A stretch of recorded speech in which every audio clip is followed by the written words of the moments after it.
को अपने साथ जोड़ते हैं और उनसे जरा ब्रोकिंग हाउसेस की रिपोर्ट्स पता कर लेते हैं। उमाक्षी, गुड मॉर्निंग, बताएं रिपोर्ट्स क्या है।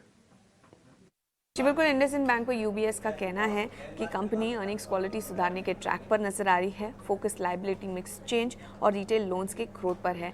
बिजनेस ग्रोथ भी ऑन ट्रैक पर नजर आ रही है। करीब 18 से 22% की ग्रोथ एक्सपेक्टेड है और मार्जिन्स भी स्टेबल रहने की उम्मीद है। तो इसी के चलते यूबीएस ने इंडसइंड बैंक पर अपनी खरीदारी की राय को बरकरार रखा है। विप्रो पर मॉर्गन स्टैनली का कहना है कि सीएफओ ने अपना इस्तीफा दे दिया है, मगर मॉर्गन स्टैनली का मानना है कि ये जो ट्रांजिशन है वो स्मूथ रह सकता है, क्योंकि एक इंटरनल कैंडिडेट ही सीएफओ के रूप में नियुक्त हो जाएगा। मॉर्गन स्टैनली ने विप्रो पर अपनी अंडरवेट की राय को बरकरार रखा है। आईसीआईसीआई लोम्बार्ड पर मॉर्गन स्टैनली की तरफ से रिपोर्ट आ रही है। एमडी और सीईओ भार्गव दासगुप्ता ने अपना इस्तीफा दिया है। ये एमडी और सीईओ कंपनी के रहे हैं पिछले 14 साल में और एनीवे उन्हें स्टेप डाउन करना पड़ता अप्रैल 2024 में। तो ये फैक्टर्स को ध्यान में रखते हुए मॉर्गन स्टैनली ने आईसीआईसीआई लोम्बार्ड पर अपनी ओवरवेट की राय को बरकरार रखा है। यूनाइटेड स्पिरिट्स पर मैक्वायरी ने चैनल चेक किया है। उनका कहना है कि काफ़ी स्टडी डिमांड ट्रेंड्स नजर आ रहे हैं। डीलर चेक्स पॉइंट कर रहे हैं कि ग्रोथ अच्छी है स्कॉच पोलियो में, मगर प्राइस रिडक्शंस नजर आए हैं मैकडॉवेल्स नंबर 1 में और फेस्टिव लिंक्ड चैनल स्टॉकिंग भी हुई है सितंबर के महीने में। 11% ग्रोथ नजर आई है प्रेस्टीज सेगमेंट की सेल्स में सेकंड क्वार्टर में, ऐसा इनका कहना है।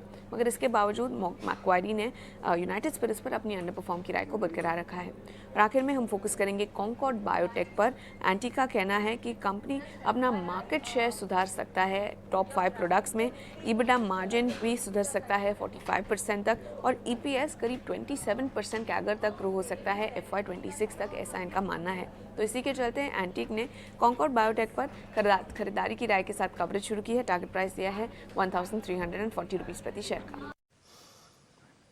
ठीक है वैमाक्षी, सारे के सारे ब्रोकिंग हाउसेस की रिपोर्ट्स आपने बता दी। एक रिपोर्ट आई है इंडसइंड बैंक को लेकर, वो कह रहे हैं कि हमारा मेंटेन बाय है और हम टारगेट प्राइस दे रहे हैं करीब 1800 रुपये के आसपास का। सुमित, एक बार आपकी रिकमेंडेशन इंडसइंड बैंक, ये कुछ एक बड़े बैंक है, इंडसइंड, कोटक, आईसीआईसीआई, इन सब में अगर कुछ भी बदलाव होगा ना तो आप देखेंगे बैंक निफ्टी में बहुत स्मार्ट रिकवरी आएगी। अगर नहीं हुआ तो फिर नहीं भी आएगी। तो एक बार इंडसइंड बैंक को आप जरा चेक कर लो।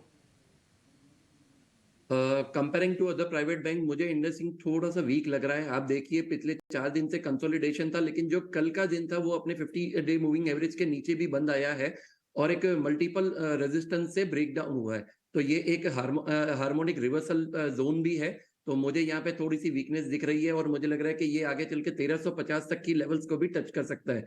तो किसी को अगर शॉर्ट पोजीशन बनानी है यहाँ पे तो कल के हाई का आप एक स्टॉप लॉस मेंटेन कीजिए।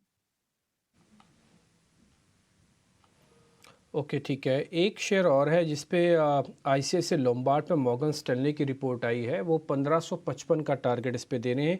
रिपोर्ट आपकी स्क्रीन पर आ जाएगी, जरा पता करवा लेते हैं कोई ट्रेड बनता है कि नहीं।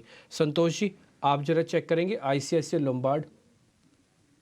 आईसीआईसीआई लोम्बार्ड की बात करें तो आज मेरी नजर रहेगी 1340 के लेवल पे, 40-45 के लेवल पर इसका 20 डे मूविंग एवरेज है। अगर इसके नीचे फिसलता है तो स्टॉक शायद थोड़ा करेक्ट हो सकता है, नीचे 1300 तक जा सकता है। वहां मिलेगा तो फिर एंट्री के मौके ढूंढेंगे।